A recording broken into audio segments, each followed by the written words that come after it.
I love great conversations. Hi, my name is Angel Jones. Thank you for joining me on 12-minute convos where I help you create a brand of your own unique, real self.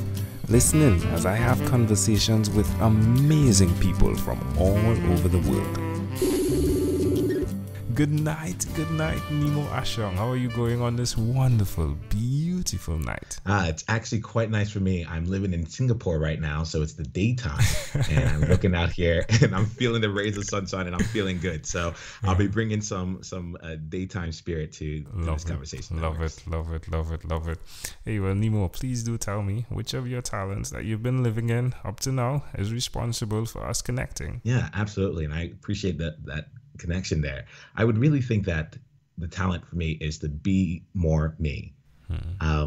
I really just believe a lot in inclusion. It's one of the big thing for me, and I found that for myself, just being able to put myself out there as I am and being totally comfortable with that, this the good, the bad, the fun, and not so much fun, has really made the path for this to be possible. That's wonderful. I love that. So who did you learn that from? Yeah, I actually think I learned this from my experience working at Deloitte Consulting.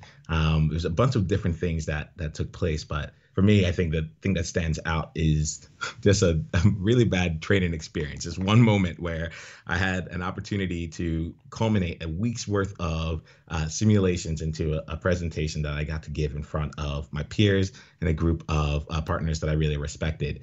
And I remember sitting in that room and getting ready to speak my portion of the presentation and seeing someone right before me get up and give her portion of the presentation. And it was just, everything was so well practiced, well rehearsed, so many words in the span of a minute. I'm like, oh, wow, I'm nowhere near this here. And I remember trying to change myself in my presentation, my delivery in the moment into something that it really wasn't, something that just sounded, that just wasn't authentic to me. And to be honest, I crashed and burned on that one.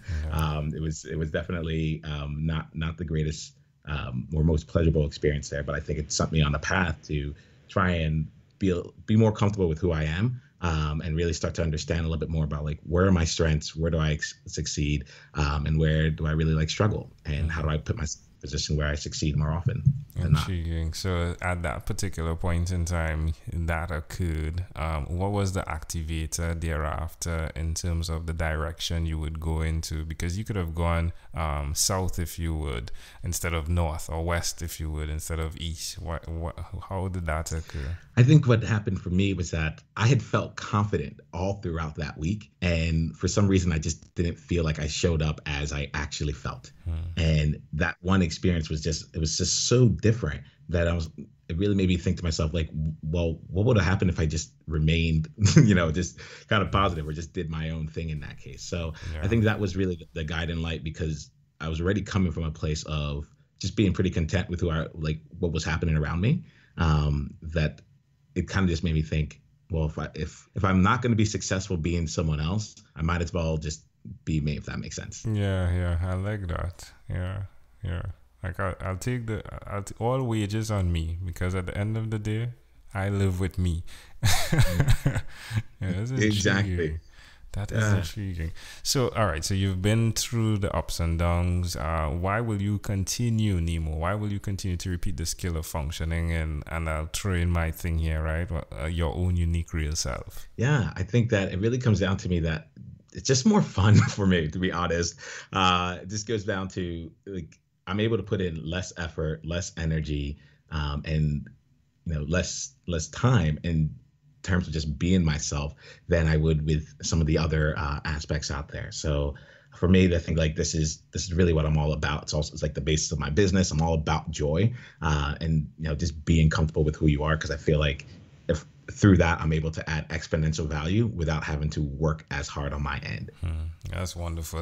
Now let's talk about the podcast. Tell me about, now you have, or is it that one is shelved for a bit? Well, podcasts are never really shelved unless you take down the hosting, right? So it's evergreen. So there are two podcasts that you've done, right? Tell us about them, please. Yeah. So the one that you're talking about, the one that right now is on a hiatus, is Actuarial Journey, where I work with actuaries, and I provide some different tips and tools for them to be able to have a better work-life balance as they take a series of exams and continue to move throughout their career.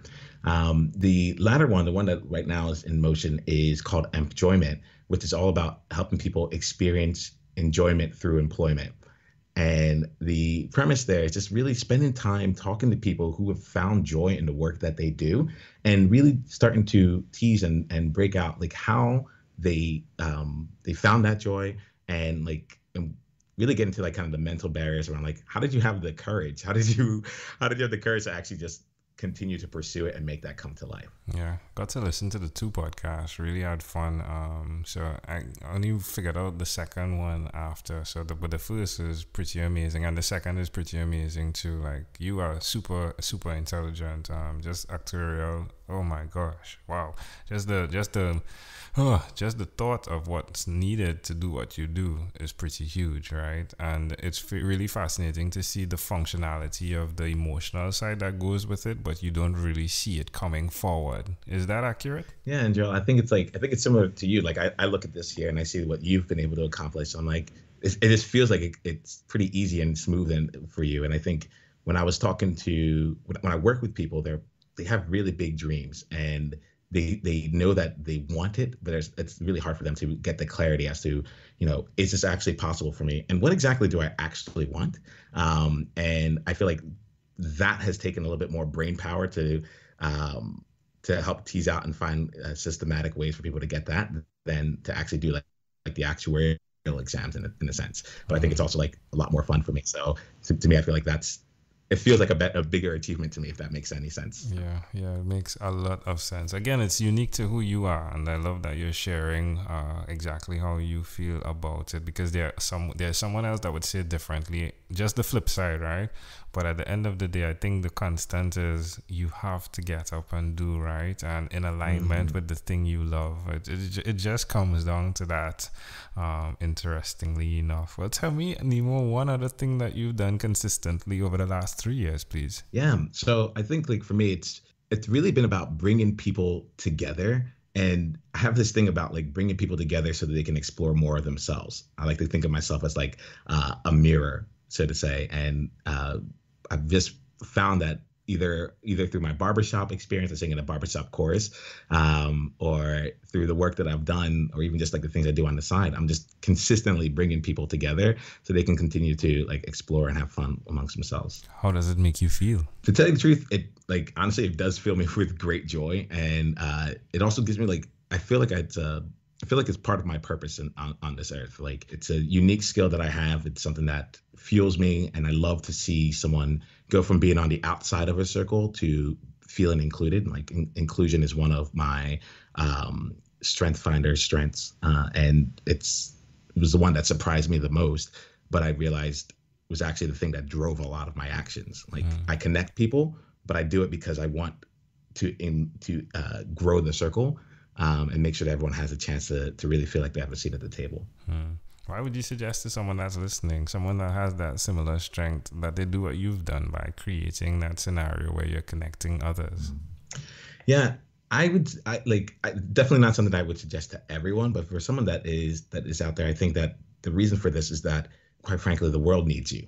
There are a lot of people that have other strengths, and I think that's one of the things that excites me. Everyone has something that they're great at, but the world needs you to be great at what you do and to put that out there for others. So I'm not going to be able to help every single person out there in the world. I'm not going to be able to create a safe space for everyone, but for the people that do come into my world or that do get touched by what I do, I'm happy knowing that I'm out there. I'll be able to create something that helps them out. Love it. Amazing audience. Again, we are live with Nemo Ashong, right? Do check him out. He is the podcast host of, is it that we say experience enjoyment? Yeah? Yes. Well, yeah. It's like enjoyment, folks. It's like EMP, like employee, right? Like employee. Yes. Yeah, enjoyment. Yeah. Really amazing stuff. I realize you love blue. Blue is definitely your color, like your favorite color, right? Yeah, yes. Looking at the 2 podcast artwork, pretty amazing stuff. All right, Nemo. Well, here, let's switch gears for a moment now, and let me invite you into my time machine that is surrounded by beautiful, warm, blue Caribbean water. Nemo, what is your earliest childhood memory? It's being a king in a play while I was in kindergarten and living in Ghana. Ooh, how old do you think you were? About 4 to 5 years old at the time. Why do you think this memory is so clear? I think that I really, really wanted to be the king. My grandmother brought it up someday, some years later, and she's like, "You were really enthusiastic about this role. You were learning it on the side." That is intriguing. So you were the king and you were contented being the king. So you wanted to be the king and you got to be the king. You know, that's a part where the memory kind of fades out. I believe I had to come back to America before I was actually able to fulfill that role. But it's definitely that process of learning the lines and being a part of that experience was something very meaningful to me. Wow. All right. Well, can I offer an interpretation to the thought picture that you created in my mind? Yes, please. I love the idea that you're mixing the both aspects of what you were speaking about.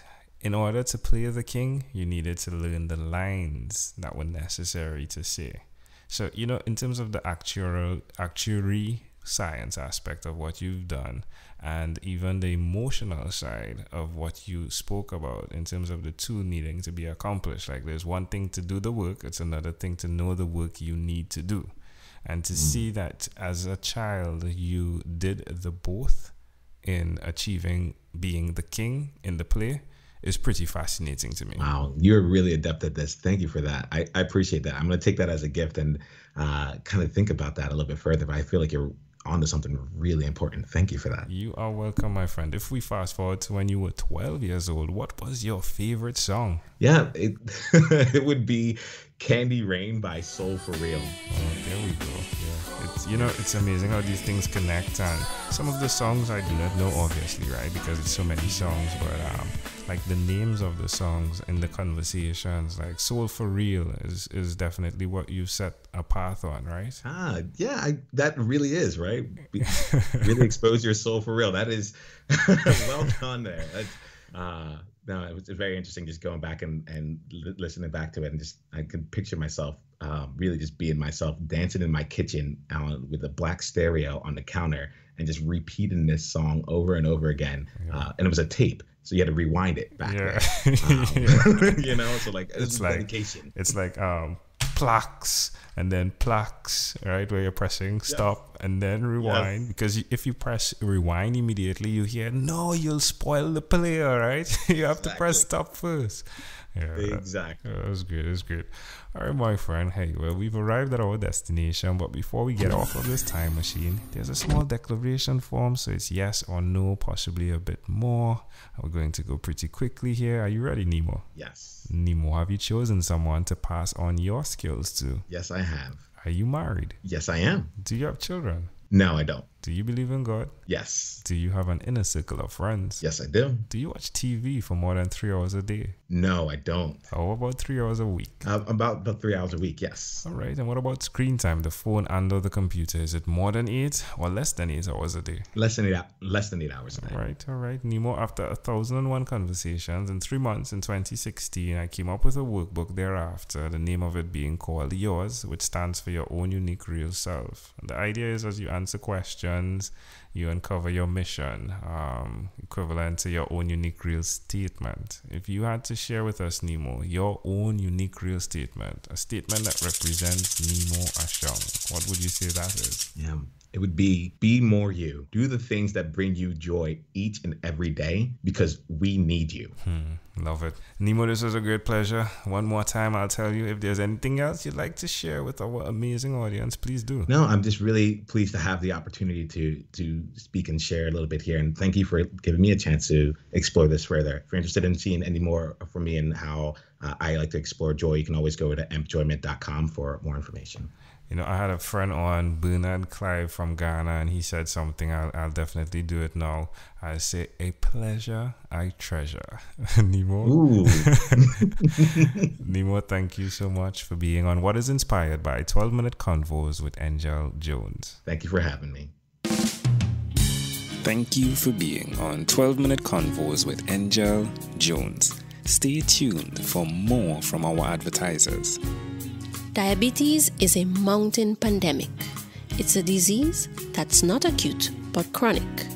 Similar to this rhyming method, I have simplified the definition, the signs and symptoms, and the complications of diabetes for both adults and children in my books, Poems for Patients, A Focus on Diabetes, and The ABCs of Diabetes for Children. These books are available on Amazon.com, and for more information, you can visit my website, poemsbyaj.com. That's poemsbyaj.com.